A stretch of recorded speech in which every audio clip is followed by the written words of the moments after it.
c'est les accidents importants, dont l'Irving Whale 1970, on l'a mentionné tout à l'heure.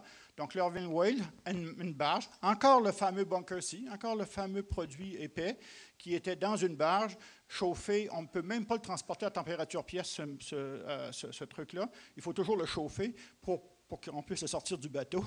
Donc, c'est ce qui est arrivé, c'est qu'au moment où l'Irving Whale a coulé, qui était une barge, elle a laissé s'échapper une grande partie de son pétrole avec du BPC. Je ne rentrerai pas là-dedans, mais c'est une autre histoire. Et ce qui a fait que le pétrole qui venait de l'Irving Whale était aussi contaminé avec du BPC. Et tout ça, ça s'est ramassé sur les îles de la Madeleine. Et les gens, à cette époque-là, n'avaient pas la conscience qu'on a aujourd'hui en termes environnementaux, ou la compréhension qu'on a aujourd'hui. Et donc, mis ça dans des sacs de plastique, mis ça dans les dunes. Puis aujourd'hui, quand il y a un peu d'érosion, les sacs ressortent. C'est des conséquences des actions qui ont eu lieu il y a 30 ans.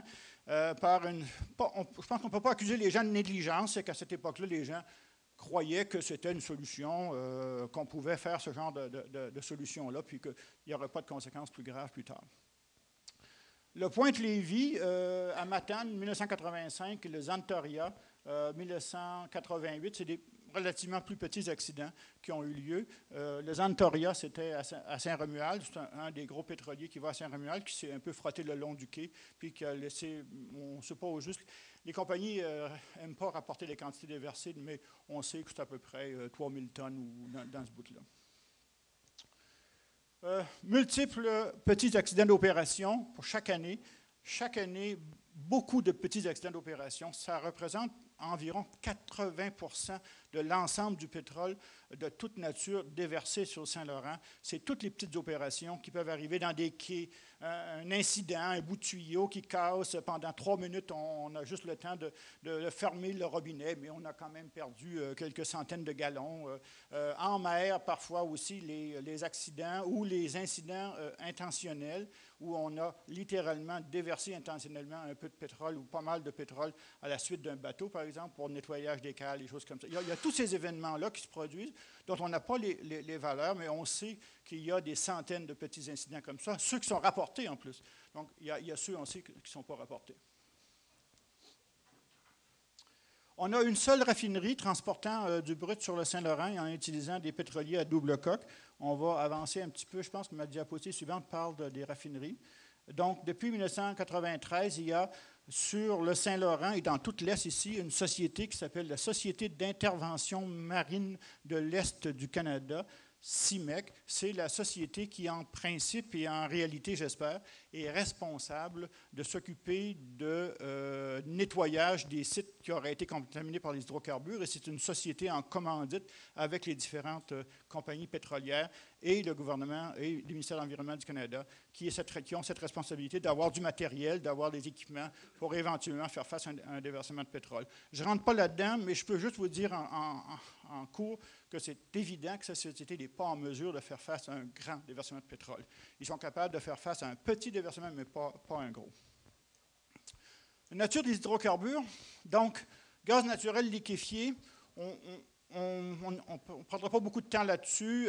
D'abord, ce n'est pas une réalité sur le Saint-Laurent, et puis depuis l'abandon des fameux ports superméthaniers, ça ne sera probablement jamais une réalité, et les risques liés au gaz naturel sont relativement modestes. Ils ne sont pas très importants. Le brut, on sait, le brut, je vais vous expliquer un petit peu pour les personnes qui n'ont peut-être pas une idée de ce que ça peut représenter, de qu'est-ce que c'est ça au juste. Le pétrole brut, c'est vraiment ce qui sort du sol, c'est vraiment ce qui est non traité d'aucune façon. Et c'est très, très variable. Il n'y a pas un brut, ni même deux, il y en a des centaines de bruts. En fait, les pétroles sont différents selon l'endroit où il est sorti des fins fonds de la Terre, de la géologie. Donc, il y a des pétroles bruts qu'on peut considérer comme très légers ou relativement légers. Certains bruts de l'Algérie sont tellement légers que tu pourrais les mettre dans ton moteur de diesel, puis ça va marcher tout seul. Même pas besoin de raffiner rien. Il y a d'autres bruts tellement lourds qu'on ne peut même pas en tirer de l'essence. On va tirer seulement des produits lourds. Donc, vous voyez, il y a des grosses différences entre les bruts.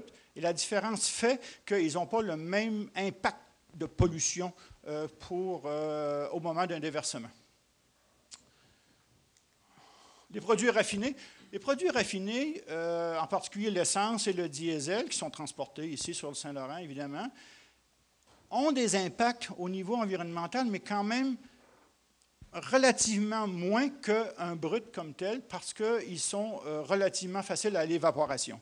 Donc, si vous avez un accident avec de l'essence, par exemple, bien, vous le savez tous que de l'essence, si vous avez fait un petit déversement quelque part, ça ne prend pas beaucoup de temps qu'il n'y en aura plus, ça va être parti dans l'atmosphère. Vous allez me dire pollution de l'atmosphère, je vais vous dire oui, mais au niveau de l'eau, il y a un niveau de pollution relativement modeste. Le diesel, un peu pire, puis après ça, plus vous continuez vers les produits plus lourds, plus vous allez avoir des composés qui sont plus dommageables pour la faune. Donc, les produits raffinés sont transportés en bonne partie sur Saint-Laurent.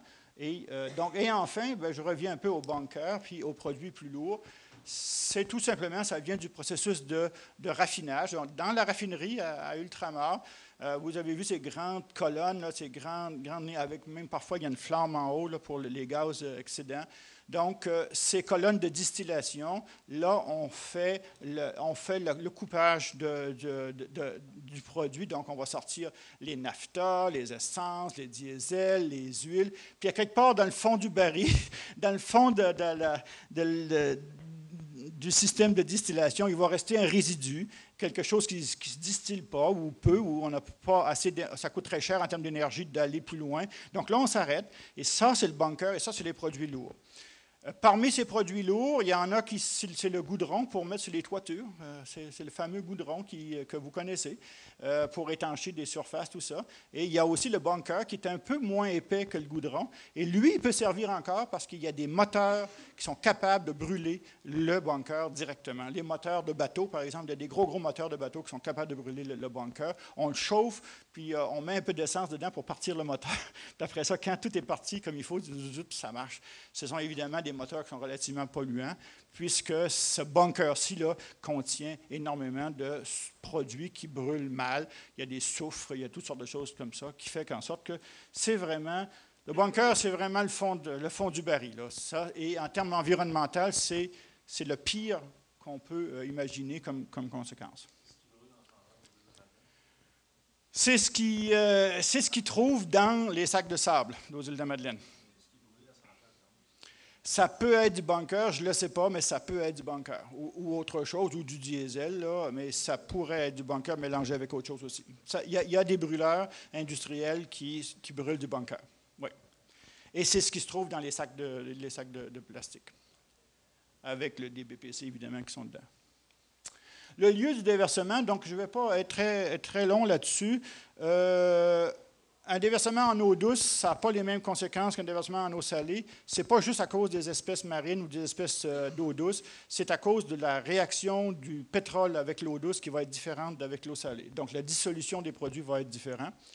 Évidemment, les eaux marines, les estuaires et en haute mer. Les marais côtiers, donc les accidents peuvent se produire à proximité des marais côtiers. Et ça a des conséquences aussi très différentes. Les sols forestiers, les sols arables. Dans les sols, vous allez me dire, ça peut paraître, après ma barre, moins dramatique. Effectivement, parce qu'on n'aura pas un étalement d'une nappe de pétrole, mais on va avoir des dommages environnementaux très importants dans le site ou le sol où ça a été déversé. Et, Ultramar a déjà eu des accidents assez importants dans les sols. Et c'est un travail très coûteux de remédier et de remettre en état ces sols-là. Et enfin, les sédiments aquatiques qui sont parfois atteints aussi.